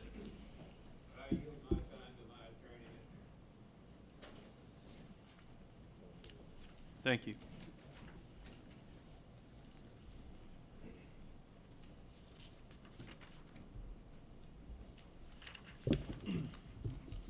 Mr. Mayor, members of the commission, ladies and gentlemen. I'm here tonight representing William Fawcett, which is 281 East Main Street. Mr. Vonenberger pointed that out, and 301 East Main Street, which is owned by the McLaughlins and the Benjamins. Currently commercial center, proposed rezoning to limited commercial. Obviously, the word limited obviously changed it. We're in a downzoning situation. It was referred to, and we had an extensive conversation with Mr. Vonenberger the other day in regard to what effect is this going to have? Because obviously, both these properties have been owned by these particular owners and families for over 30 years. They have invested their lives and times and money and efforts into this property, and obviously, it's very valuable to them. The question is, what is the devaluation of those properties by limiting and downzoning? And the only answer I have is, and I asked Mr. Vonenberger the other day, what are the permitted uses under the limited commercial? And the question, or the answer was, we're working on that, but we won't have that done for several months. So my question to the board and request to the board is, until we have those specifications as to what is in the limited commercial, my clients have no way to evaluate what the devaluation, if any, is going to be in the property, in their properties, which they have obviously worked very hard and complied with all the town's regulations for numerous years. So I'm asking the town to, in fact, publish those permitted uses under the new zoning before you make a decision to change the zoning. That way my clients can actually look at the property and make an intelligent decision as to, is this going to devalue the property or not? So that is our request. I think it's certainly a permissible and a common sense application. When you're taking something away from somebody, at least they ought to know how much you're taking. That way they can place their objection, legal or otherwise. Thank you for your time. Thank you. Mr. Gary Benjamin. Thank you. Mrs. Gary Benjamin. Thank you. Mr. Kenneth Van Dyke. Thank you. Mr. Max Scheibe. Okay. Ms. Michelle Jackson.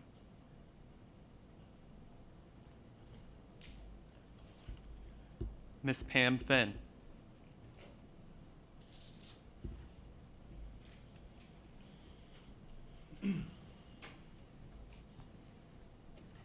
Good evening. My name's Pam Finn. I live on Colonial Way. And this project that you're considering the rezoning affects not only myself, but the people on Ryan Drive too. You were saying about putting a buffer for the Ryan Drive people. What about the people, the few houses on Colonial Way and Biggs Highway? Our road now is a bypass for town. We have issues with accidents, speeders. I've called the county says the road's too short, call the town. I call the town, they say, no, you're county. What is our recourse on this? How can we still live there with your shopping center? And that's what he said could possibly go in this area. We do have some commercial property there, but the traffic is doable. We have Martin's, which they use my road, Royal Colonial Way, as a bypass. We've learned to figure out what time of days we can get out of the driveway, we can't. How are we, as county residents, not a part of the town, how are we supposed to adapt with the traffic and the noise and the trucks, the tractor trailers, which we have now, and the delivery trucks? I just need the town to kind of give me some answers of how they're going to help us, because we're not a part of town. We don't pay our taxes to town. But we are so close to town that everything the town does affects us more than it affects Ryan Drive. The people that go to this commercial property, they're not going to go to Ryan Drive. They're going to come down Colonial Way, and that's how it affects us. There's still children that live on Colonial Way. I have grandchildren. I can't let them out. They can't ride their bikes. I can't, at Sunday mornings, I can't back out of my driveway. I just need some answers from town. That's all I need, and then I can make a judgment call if I still want to live here or not. That's all I asked. Thank you. Thank you. All right, I think that covers everyone on our agenda. If not, if you did not sign in and still want to speak, would anyone else like to speak this evening? All right, go ahead. Just make sure you state your name and the property that you're speaking about. Thank you.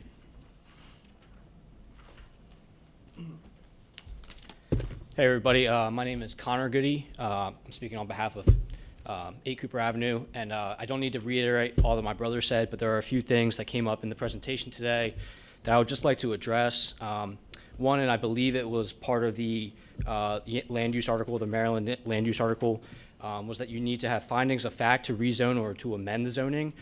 It seems to me that all the reasonings are completely objective, subjective, and there's no objective facts to support the claims. Additionally, in reading through the town's comprehensive plan from 2019, the Citizens Advisory Committee, designated the town's need for industrial jobs and the preservation and establishments of parks. One park in the middle of town, you're proposing to rezone and make into a new commercial center. And then you're also downgrading a lot of the light industrial facilities. So I don't think that really matches up with the Citizen Advisory Committee and what they advised for the comprehensive plan of 2019. And really, that's my only comments here. Everything else was reiterated by my brother earlier. Thank you. Thank you. Sir?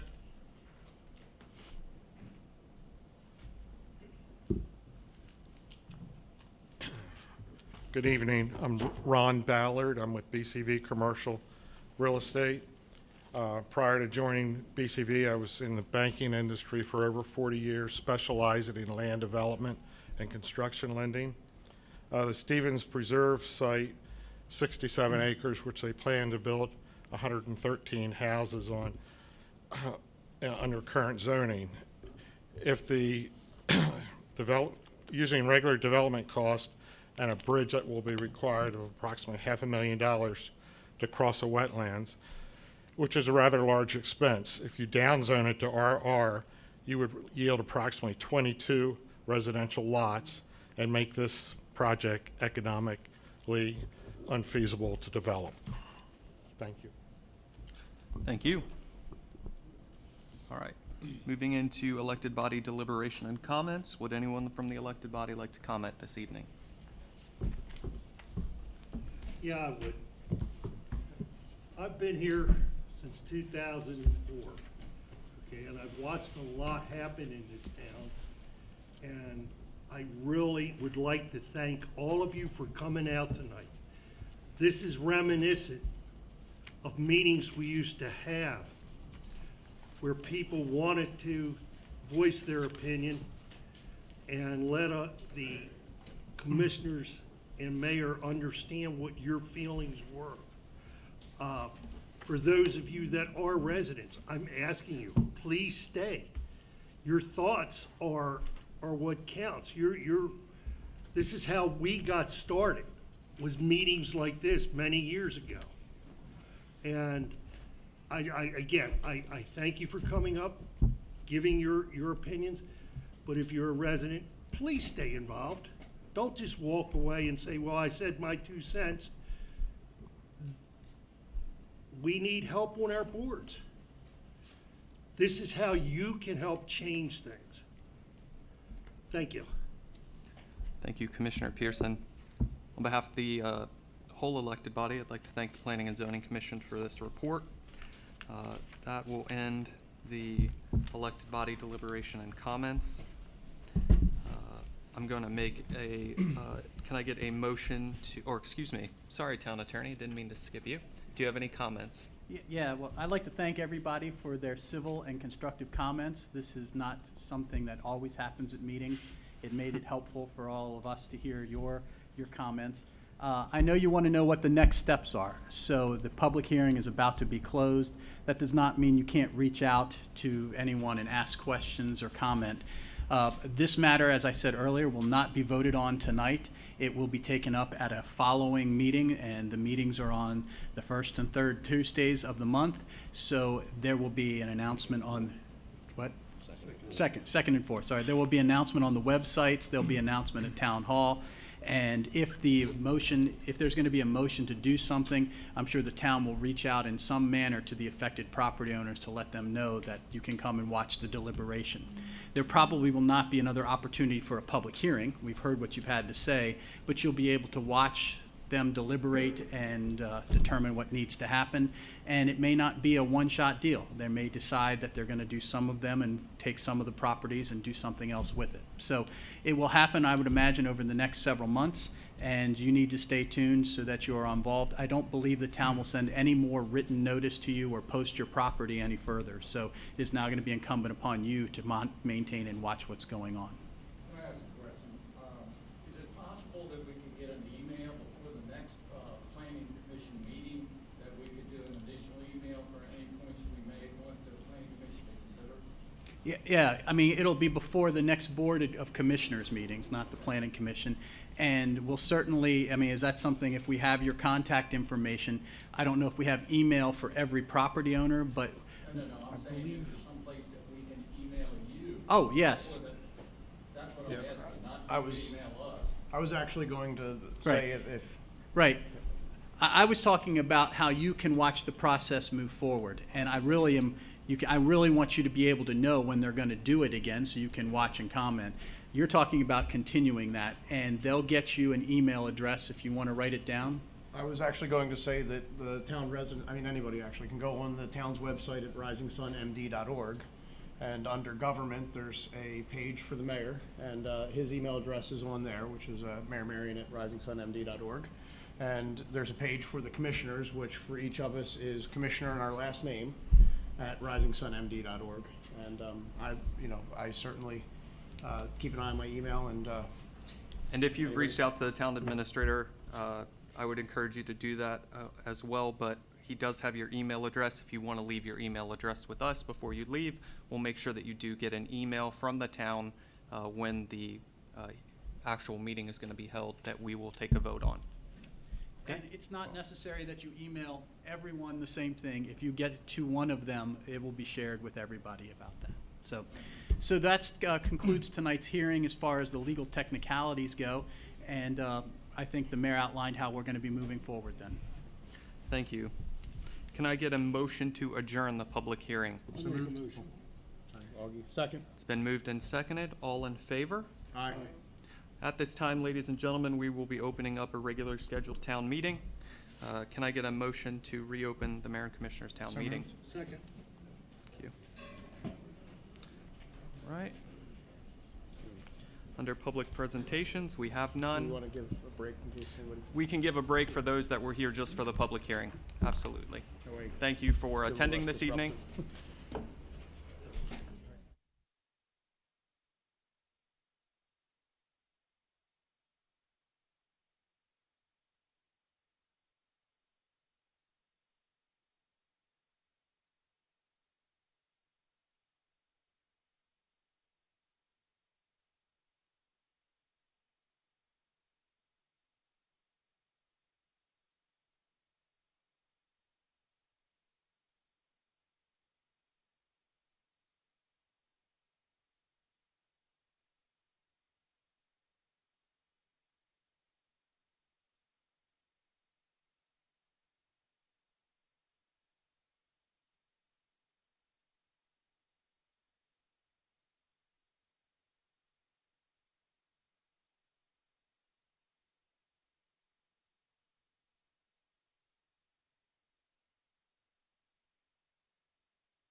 We're going to go ahead and re-adjourn this meeting of the Mayor and Board of Commissioners for March 22nd, 2022.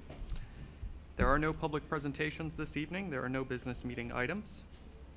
Would anyone like to speak this evening? Hearing none. Staff reports. Town Administrator, do you have a report? Assistant Town Administrator, do you have a report? No, sir. Chief, do you have a report? No, sir. Town Attorney, do you have a report? I just want to thank your staff. Yeah, I mean, I get paid by the word, so.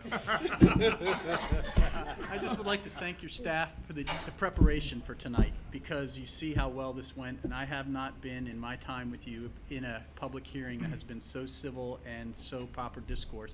And that's because of the hours that they have spent making this prepared. So, kudos where it goes. So. Thank you. There is no mayor's report this evening. Commissioners' comments. Commissioner Braun. No report. No Commissioner report. Pearson. Commissioner Shepard. No report. Commissioner Warnick.